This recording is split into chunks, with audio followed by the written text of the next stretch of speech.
dynamic in its evolution. Border security, therefore, must be more than a matter of infrastructure and surveillance. It must be a comprehensive effort that builds institutional resilience. It enhances intelligence cooperation and integrates both technological innovation and community-based approaches. And importantly, it must do so in a manner that respects international law, protects human rights,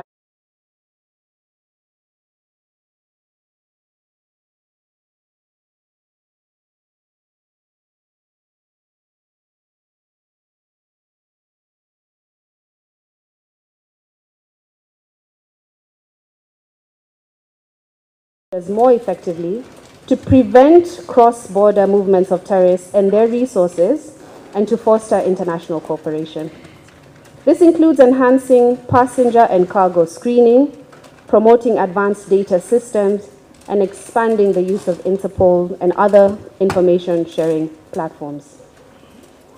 More specifically, we're working to expand our tailored support to member states through developing integrated border management strategies that combine security with facilitation of legitimate movement. We're scaling up training for border officials on the use of advanced passenger information and passenger name recognition API PNR systems, which are in line with ICAO standards and the UN Security Council resolutions, which mandate their implementation for preventing the movement of terrorists and including foreign terrorist fighters. We're supporting regional information sharing and joint risk analysis mechanisms and promoting partnerships that bring together governments, regional organizations, and the private sector to strengthen border security in a sustainable manner. In this regard, we've seen how integrated border security and management approaches in West Africa are yielding positive results.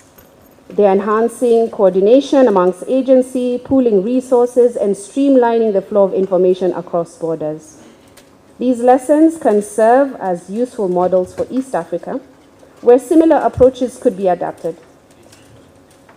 UNOCT is very proud to be part of this agenda, and through our Nairobi Program Office, we continue to work alongside national governments, regional organizations, and international partners to deliver capacity-building initiatives that are practical, that are needs-based, and that are grounded in local realities. We're encouraged by the collaborative spirit that underpins this caucus and caucuses that have been held previously. And we see through the diversity of the stakeholders represented here, from security personnel, policymakers, civil society, the need for our enhanced collaboration. Now, since our establishment, we've been able to achieve quite a lot, and this is with thanks to Kenya, to the government of Kenya for the support that they've given to UNOCT's Nairobi Program Office. In fact, this year we've been able to hold several coordination meetings, and coming up, we will also be collaborating with our dear partners from the United Kingdom to hold a similar regional engagement, bringing member states of the region together. Now, over the next 2 days, I hope we engage in honest dialogue. We develop concrete, forward-looking solutions. Let's listen, let's share openly, and let's focus not only on what needs to be done in terms of disruption, but also what needs to be strengthened through cooperation, coordination, and collective resilience. And finally, let me note that these opening remarks that I share with you today, they serve as a precursor to a presentation that will be made later today by UNOCT on API PNR, where we'll take a dive into technical aspects of these tools and their importance for strengthening regional border security frameworks. UNOCT stands ready through our Nairobi Program Office, but also through our global programs to continue supporting Kenya's efforts and other member states of the region in your efforts towards border security and beyond. I thank you, and I wish you productive deliberations. Thank you very much, Sylvia, and on behalf of member states in the region, we appreciate the role that the UNOCT plays, and especially your regional programs office, in delivering resources and capabilities to member states in the region. This devolved nature, of course, speaks to the very contextualized challenges that we face and the solutions that we are able to provide. Next, we are going to hear from Director Tubsam, speaking on behalf of his counterparts in the region. Honorable Abdullah is technically the Dean of Regional CT Heads, being the senior most among them, and we invite him to come and speak on behalf of his colleagues. Thank you.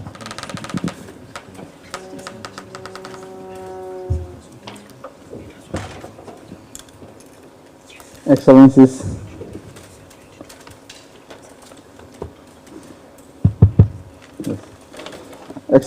distinguished guests, colleagues from across the region and beyond, ladies and gentlemen, good morning. Allow me to begin by expressing my sincere appreciation to the National Counter-Terrorism Center of Kenya for convening this landmark conference, the Nairobi Caucus. And my special thank you to the Kenya government for hosting us here in Nairobi, Kenya.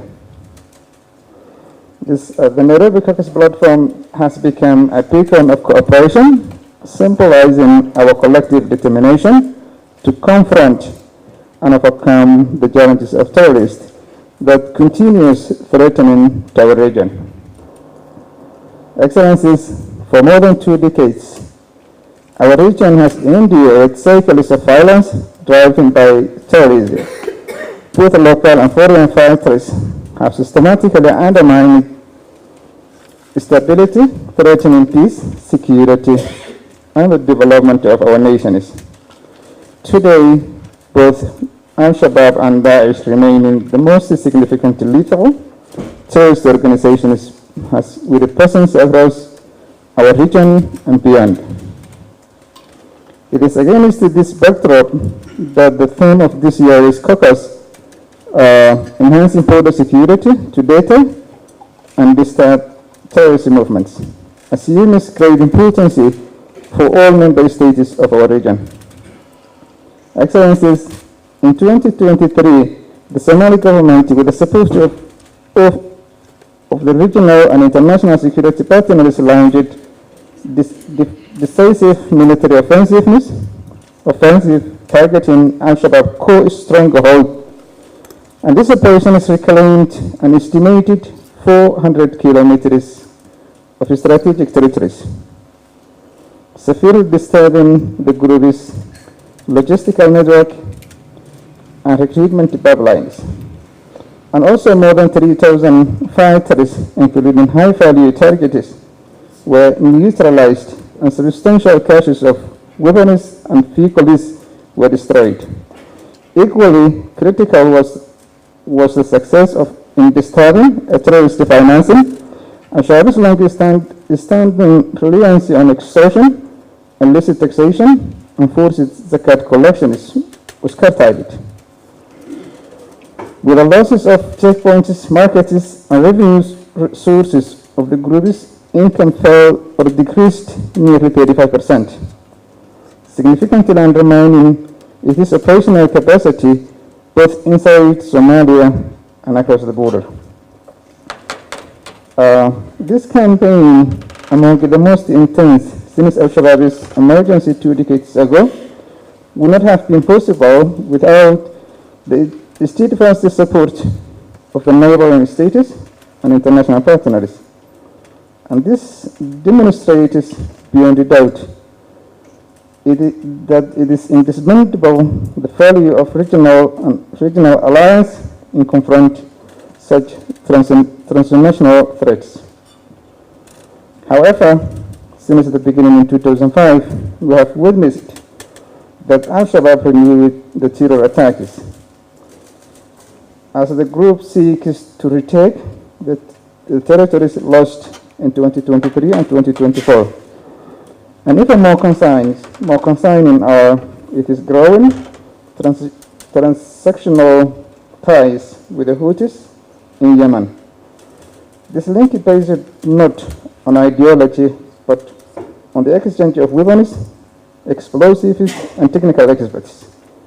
This nexus now poses a grave threat to maritime security in the Red Sea and Gulf of Aden, compounding an already volatile regional security environment.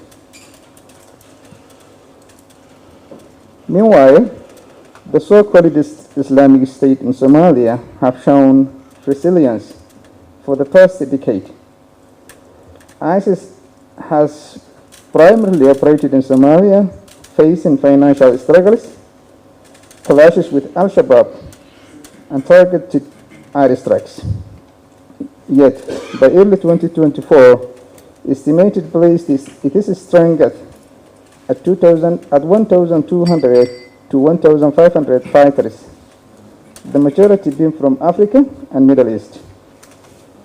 Despite the sustaining losses in Somalia's Al-Muscat Mountains, ISIS remaining adaptive, and intelligence reports suggest that the foreign fighters are increasingly dispersing into the neighboring states and Yemen, facing the prospect of the wider regional spillover of ISIS. Excellencies and colleagues, the threat posed by Al-Shabaab and ISIS is real, persistent, and increasingly transnational.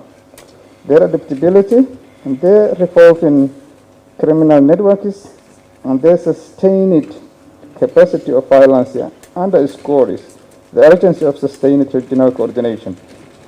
To secure a durable peace and stability, we must go beyond short-term military gains, and we must consolidate the territorial achievement, invest in counter-ideological narratives, dismantle terrorist financial systems, and reinforce robust mechanisms to regional cooperation.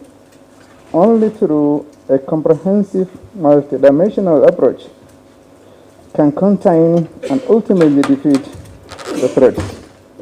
In conclusion, our collective security depends on the strength of our partnership. Let us continue standing together with resolve, harnessing our shared resources, intelligences, and political will to secure future peace, stability, and prosperity of our region. Thank you. Thank you, sir, for those very grounded insights. Next, it is my privilege to invite the EU Head of Delegation, Her Excellency Ambassador Henrietta, to come and make her remarks.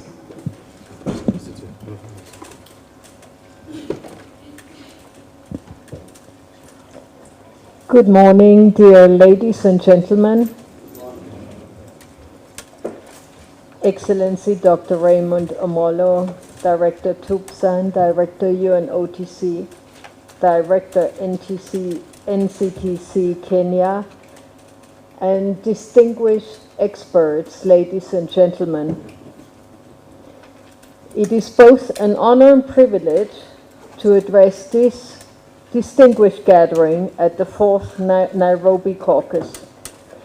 And I would like to express the deep appreciation of the European Union to Kenya's National Counter-Terrorism Center for convening this platform and for inviting us to contribute. The theme of this year's caucus could not be more timely. As we gather here in Nairobi, we are witnessing an evolution in the global security landscape that demands innovative, collaborative, and above all, locally owned solutions. The European Union's presence here today reflects our firm commitment to the European Union-Africa partnership in addressing shared security challenges. It shows our recognition that in today's interconnected world, security challenges cross all borders, and therefore solutions must be shared. The expansion of the Nairobi Caucus to include for the first time representation from West Africa marks an important milestone. it demonstrates the continental recognition of this platform as a genuine African-led initiative that transcends regional boundaries. The European Union commends Kenya's leadership in fostering this expansion and creating space for authentic South-South cooperation in counterterrorism. What makes this caucus different from many other international by Kenya and Kuwait? And it serves as an effective platform for mobilizing resources and fostering cooperation amongst stakeholders across the region. And through this, we are trying to share best practices to support East African border security objectives. Our support to the Nairobi Caucus reflects the broader European Union commitments backed by substantial resources. Through our development cooperation, we have allocated over 29 billion euros, that's more than $29 billion, and I don't have the figure in Kenyan shillings, specifically for sub-Saharan Africa for the period 2021 to 27. And this is representing the largest regional allocation that the European Union has made in external funding. So many say, look where the priorities are, you can see that where the money flows. So we are putting our money where our mouth is. We have, in complementarity to that, we have also allocated further resources through the African Peace Facility. You all know that the EU has been a long supporter of AU missions, not only, but primarily in Somalia. Now, I would like to say something about the project IEAC, which was supported by the European Union to successfully connect 6 East African community countries to Interpol's I-24/7 system, which is a global secure communication network greatly improving real-time screening and cross-border intelligence sharing. In late 2024, a coordinated Interpol AFRIPOL operation across 8 East African countries resulted in the arrest of 37 suspected terrorists, along with seizures of small arms and heavier weaponry. These are not just statistics. They represent disrupted networks and potentially prevented attacks, and therefore may have saved lives. So, when East African border officers verify travelers against Interpol's global watch list of terrorists and criminals, this can dramatically increase regional security. The European Union has built strong partnerships also with the regional institutions that possess local legitimacy and operational capacity. We have also supported IGAD through initiatives like the Promoting Peace and Stability in the Horn of Africa program, which directly strengthens regional security coordination. And of course, our continued support to the Eastern African Police Chiefs Cooperation Organization and AFRIPOL enhances real-time intelligence sharing across borders. Effective border security must strike a delicate balance because we have legitimate trade interests and we have to secure those with our legitimate interests of security. This is not an easy task, and every country has to find their own solution. But we cannot sacrifice one on the back of the other. That is clear, and the EU has learned that lesson by opening its borders across the 27 member states. So this is a continuous balancing act between security, open trade of persons and goods. What is very important, and I will come to conclusion, is that we involve the communities in the borderlands.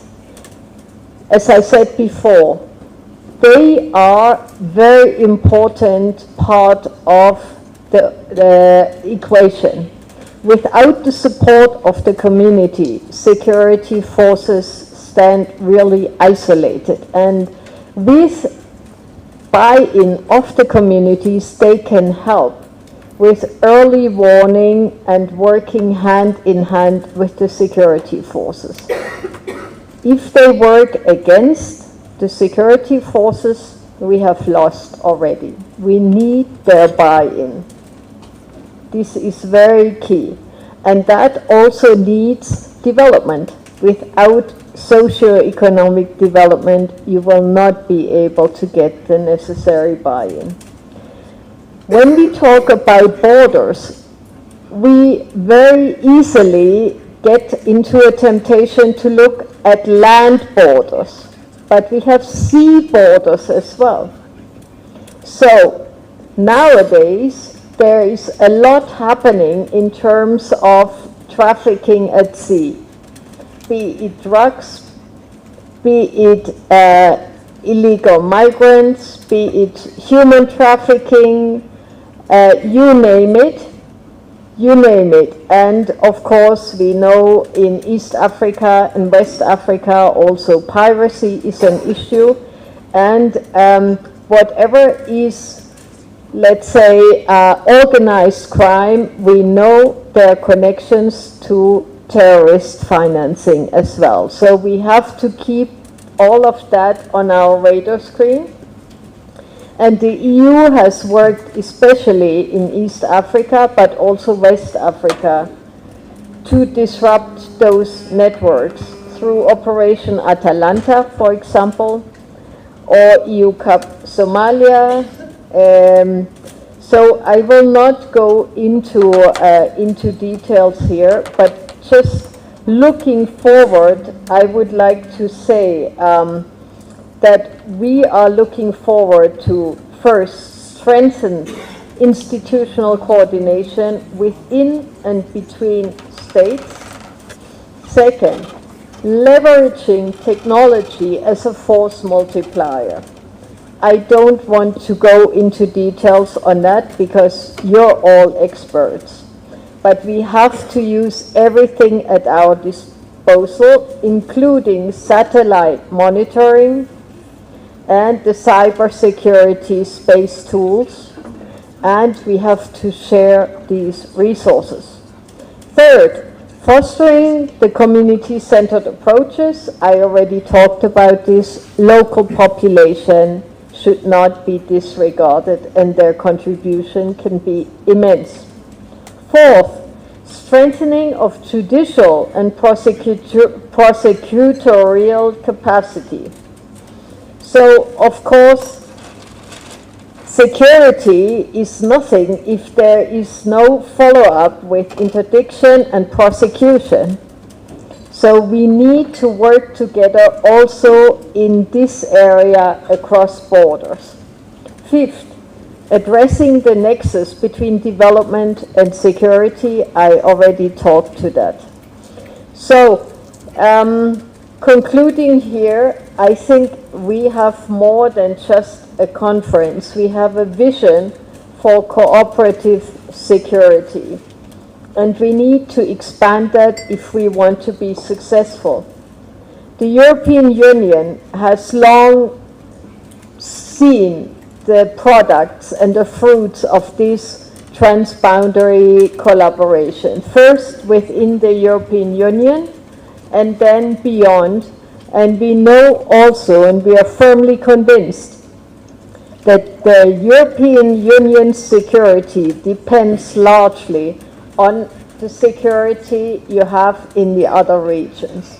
Nowadays, we cannot stand in isolation. So I would just like to close by saying, if terrorists are not respecting human lives, we have to. Whatever we do in terms of disruption, we have to keep core principles of respect for human rights and human dignity. This, at least, is how the European Union defines its approach to counterterrorism, and I hope this is shared amongst all of us, because we cannot be at the same level as the terrorists. Thank you very much. Asanteni sana. Thank you very much, Your Excellency. The investments that the EU have made in both our national and continental security are transformational, and we appreciate the support that you have extended to us, including even in the convening of this caucus. It is now my honor to invite our convener, our Director General. Today also happens to be his first year birthday as Director General of NCTC, so happy birthday, Director. All the best. Thank you, Fred. Our chief guest, the Principal Secretary for Internal Security and National Administration, Dr. Raymond Omollo, Your Excellency, the EU Head of Delegation, Ambassador Henrietta, Excellencies, Ambassadors, High Commissioners, esteemed heads of delegation, valued partners, distinguished delegates, ladies and gentlemen, good morning. Hamjambo. Guten Morgen. All that. Shukran sana. So it's with great pleasure and honor to welcome you all to the 4th Nairobi Caucus. To those visiting Kenya, a very warm welcome to our vibrant capital city, Nairobi. I trust that you are enjoying the unique ambience, the Kenyan hospitality, and perhaps even the crisp, chilly weather that adds refreshing touch to our beautiful city. I can see Madam Henrietta is well dressed for our Kenyan winter. In Swahili we say, karibu sana. Distinguished delegates, I'm honored to stand before you today as we set the tone for this year's Nairobi Caucus, being the 4th edition since its inception, focusing on a topic of paramount importance to our national security, enhancing border security to deter, disrupt terrorist activity. Our borders are not merely lines on a map. They are the front lines of our defense against a persistent and evolving threat. In a world where terrorism knows no boundaries, the integrity and security of our borders are the first and the most critical layer of protection for our nation and our people. The threat we face is transnational in nature.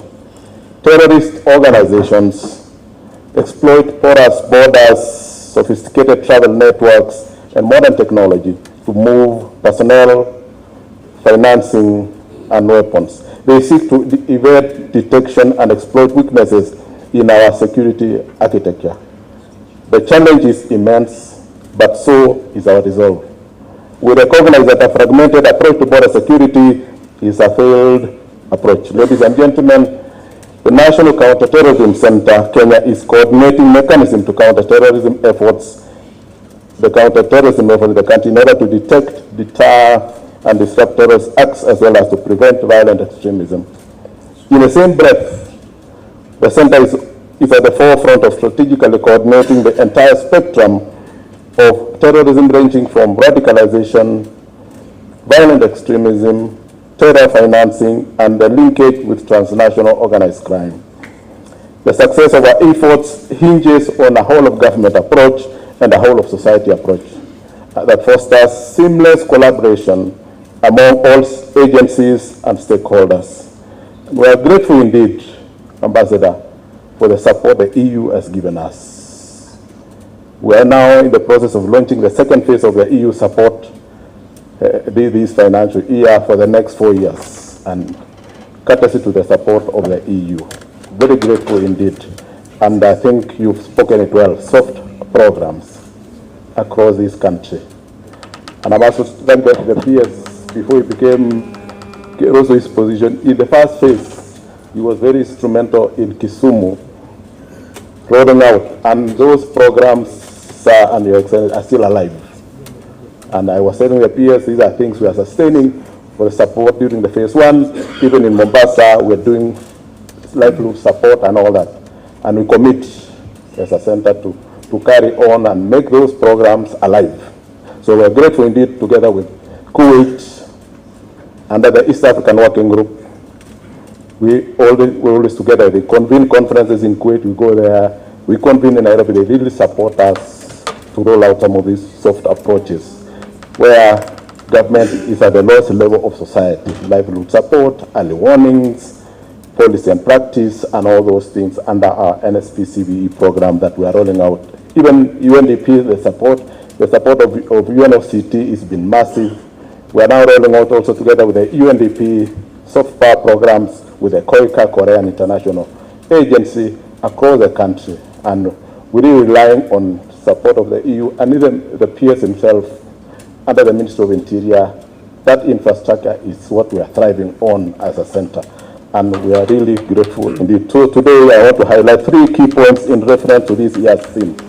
First, we must strengthen intelligence sharing and analysis. Our borders are only as secure as the information that informs decision making. We need to move beyond traditional intelligence gathering methods and embrace a more integrated, data-driven approach.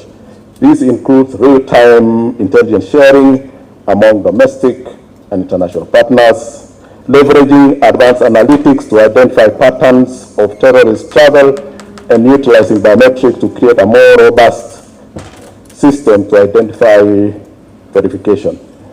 Second, we must modernize our border infrastructure and technology. The era of relying on physical barriers and manual checks is proving inadequate. We must invest in modern technology, including advanced surveillance systems, drone technology, and secure communication networks.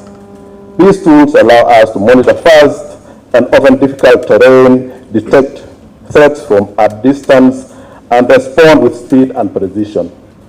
They are force multipliers that enhance the capabilities of our dedicated border security personnel. Finally, and most importantly, we must deepen our international and regional partnerships. And we are grateful indeed that I can see across the floor people from within the region and beyond, and meet a lot of friends that I've met across the region, even internationally, and it's exciting indeed for the support we get and the interest that is being generated because it's no longer a security for Kenya alone, but for the region. So no single country can defeat terrorism alone. The threat is global and must be, and so must be our response. We must closely, with our neighbors and international allies, create a unified front. This means harmonizing our policies, conducting joint operations and trainings, and sharing good practices to close loopholes and prevent terror organizations from exploiting regional weaknesses. Esteemed delegates, the Nairobi Caucus is a powerful demonstration of how international and regional collaboration can help us confront the unique security threat we face. It provides a platform where we can reflect our shared commitment to dialogue, partnerships, and proactive action in addressing the borderless terrorism threat. As I conclude, let us remember that enhancing border security is not just about keeping threats out. It's about building a safer, more resilient nation. It means protecting our way of life, our economy, and our democratic values. This is a continuous and a complex endeavor, one that demands our unwavering commitment and collective effort. I am confident that through innovation, collaboration, and a united front, we'll succeed in our mission to deter and detect terror activity and safeguard our nations for generations to come, because terrorism, I think, will be with us for a long time to come. And therefore, what we do today, we must look strategically ahead so that we can address the threat, so that the future generations can also enjoy a good life. By standing together, share intelligence, investing in innovation, and building trust across nations, we can outpace those who seek to harm our people and destabilize our communities. Let us act decisively Let us act together and let us act now to secure our borders, protect our citizens, and uphold the values that define us. Thank you for your kind attention, and I wish all of you a successful deliberation. Now it's my singular honor to invite our chief guest, our main speaker today, PS, Internal Security and National Administration, Dr. Raymond Omollo. Welcome, sir.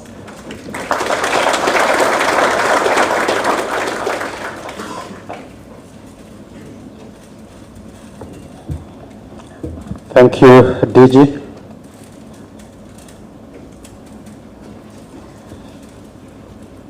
Excellencies, ambassadors, led by the EU representative, Balozi Henriette, the DG National Counter-Terrorism Center, Keegan, distinguished heads of delegations, our valued partners, ladies and gentlemen, good morning. Good morning once again. I know it's a cold Tuesday morning in Nairobi, but I'm sure you enjoy the weather. Allow me, on behalf of the government and the people of the Republic of Kenya, to begin by welcoming you all to Nairobi. And I also wish to acknowledge the distinguished presence of Her Excellency, who has already shared with us very good points of reflection, and also just to appreciate the support and the partnership that we've continued to share with the EU as a country, but also regionally as well as continentally. And she's been able to champion the advancement of peace and security in Kenya and beyond. The EU has always been a premier strategic partner in strengthening our national, regional, and continental security architecture. Therefore, we are grateful for the ongoing support in convening the 4th Nairobi Caucus, and also to other counter-terrorism endeavors that we've been able to jointly work on together. I also want to recognize all our local and international partners who are in attendance at this 4th Nairobi Caucus. Terrorism respects no borders, and only a united multilateral effort can effectively counter it. Your participation strengthens our collective capacity and reaffirms our unwavering resolve to build a world that is free from the threat of terror. I feel privileged to be part of this forum, as it is one of the most impactful events that speaks to one of the greatest, or one of our greatest national security threats of our time. As a country, of course, we are faced with other security threats beyond terrorism. We have challenges with banditry. We have security threats that are related to climate change. We have security threats related to technology or technological advancements, and many others. But terrorism is one of the major security threats that we grapple with on a hourly basis, minute by minute. And for us to be able to have an opportunity to sit together with partners, with experts from across the globe, speaks to how seriously we take this threat, and we definitely would want to benefit from the experiences that you have gained over the years. What makes this caucus especially significant is its theme, which is enhancing border security to deter and disrupt terrorist activities. It's a strategic opportunity to confront the growing vulnerabilities of our porous borders, which terrorist groups and their agents continue to exploit to be able to advance their agenda. As we may be all aware, this caucus was conceived as an adaptive and African-owned mechanism that proactively anticipates and effectively responds to the mutating threats of terrorism. And the previous speakers have spoken to the mutating nature of terrorism as it is. It was born out of the conviction that together we can develop, contextualize solutions, that appreciate the rich diversity of our social, cultural, security, and political landscapes, and effectively respond to the dynamic threat of terrorism and violent extremism that affects our continent. I am pleased that the caucus continues to grow in both relevance and reach. Today, more than 15 African countries are represented here, including for the first time our friends from West Africa. Therefore, this is a critical milestone. Friends, across the African continent, the terrorist threat landscape continues to rapidly evolve in scope and complexity. The terrorist groups have adopted more sophisticated structures to adapt to our counterterrorism efforts and also to exploit the existing and emerging vulnerabilities. They are also leveraging on technology and transnational criminal networks to be able to amplify their capabilities and extend their operations. However, we must not forget that terrorist groups are unrestrained by borders. In fact, it's no longer a secret that majority of these groups in Africa operate in and around our national borders, where a lot of vulnerabilities create conditions that facilitate their emergence and survival. These groups seem to have weaponized our borders against us. And that is why, as a country, as we try to open up our borders, we try to engage the communities, because the communities are very critical in us realizing these efforts that we are trying to put together. And based on official reports, over 80% of violent extremist fatalities are recorded across the continent last year occurred in border-adjacent regions, because these have become safe havens for the groups to operate in. This geographic concentration of terrorism along the borders is no coincidence. It underscores the significance of borderlands to terrorism. Ladies and gentlemen, we must also remember that the borders themselves are not the problem. In fact, borders are not barriers. They are opportunities for connection, cooperation, and shared prosperity. It is their porosity, which is caused by weak surveillance, fragmented jurisdiction, and limited coordination, that creates permissive environments for terrorist exploitation. Porous borders are offering terrorist strategic and tactical depth in terms of logistics and the dark economy to be able to advance their activities. They're increasingly becoming corridors for recruitment, arms and drug trafficking, and operational maneuvering into secure spaces occupied by our communities. And these are not just land borders, also the water borders or the sea fronts. Our task, therefore, is to transform our borders into security fortresses and neutralize these networks. And to this end, I would want to make the following propositions for your consideration over the next 2 days. One is that we must be able to enhance our intelligence and information sharing, and my colleagues have spoken to this. It is imperative that we establish interoperable platforms that facilitate real-time intelligence sharing and exchange across agencies and borders. And I'm happy that the Director Tubsam is here on behalf of several of his colleagues from the region. This includes strengthening joint data centers, harmonizing data protocols, and embedding community-generated insights into national threat assessments. Border-related intelligence must be actionable, inclusive, and also anticipatory.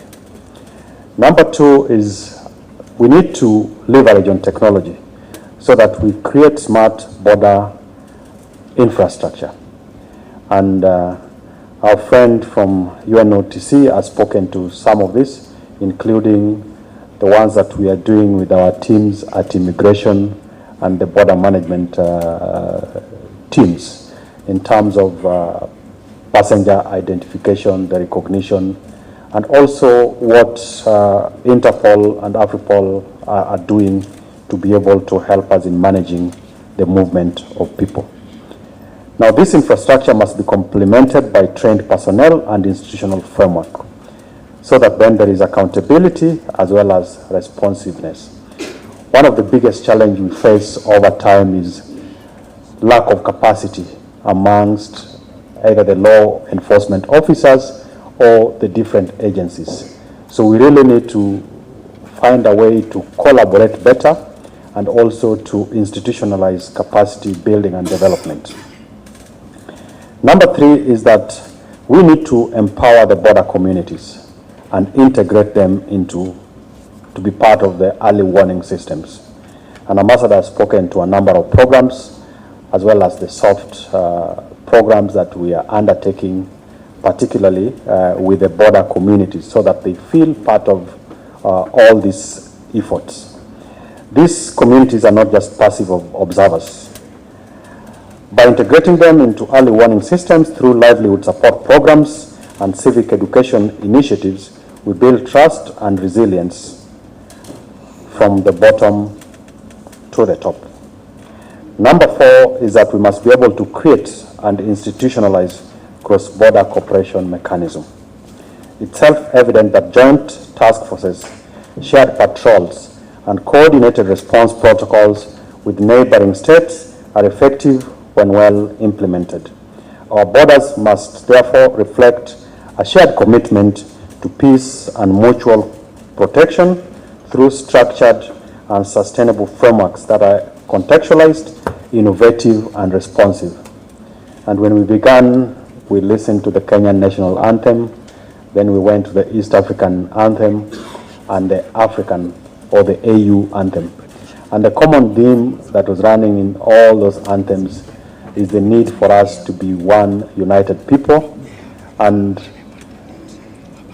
just calling on us to look after each other without the necessity of having to compete on things that would make the growth of the continent much more difficult. Finally, we must be able to embed border security within the broader governance and development agenda. So there are issues of security as well as development. There is no development without security, and so also there is no security without development. These are mutually reinforcing points. Therefore, borderlands should be zones of prosperity and must therefore benefit from inclusive development, access to services, and participatory governance. This holistic approach reduces vulnerabilities and counters the appeal of extremist narratives. So there's a huge nexus between 3 main areas of focus, or what I consider to be also things that contribute to insecurity that then make it very difficult for us to address the challenges of terrorist activities. One, there's the issue around poverty. As a continent and working together with our international partners, we must be able to address the challenge of poverty so that we significantly reduce that gap. Then there are issues around the infrastructure and the social services and access to these services. When communities are unable to access what we consider common services, then people feel neglected. People then start to question government, and it becomes easy, or it becomes avenues for recruitment of communities. So as we look at security from the harder perspective, the social or the softer approach in terms of just bringing up communities is very critical. And the third one is the impact of climate change. If you look at how this has affected communities across the continent, where there's been too much degradation, it means the vulnerabilities go up, and then it becomes very good grounds, or it offers very good grounds for a lot of resentments.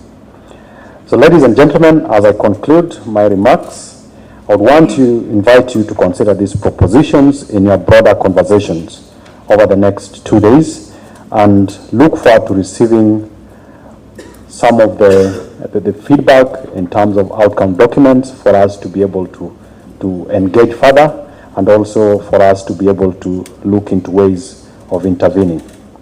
I want to urge you to use this caucus to renew our common resolve and to generate actionable strategies that transform our borders into zones of peace and prosperity. We must reimagine border security not as a static perimeter, but as a dynamic ecosystem that disrupts terrorist mobility, facilitating legitimate trade, and fosters regional cooperation. Thank you. Asanteni sana.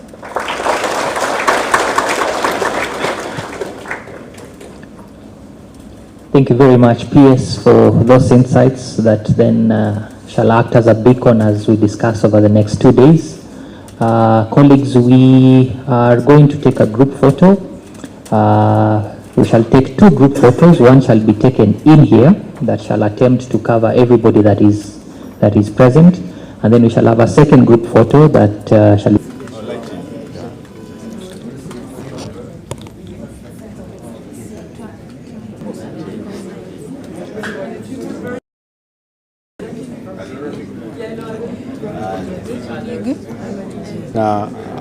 A caucus, the 4th Nairobi Caucus, focus for the continent.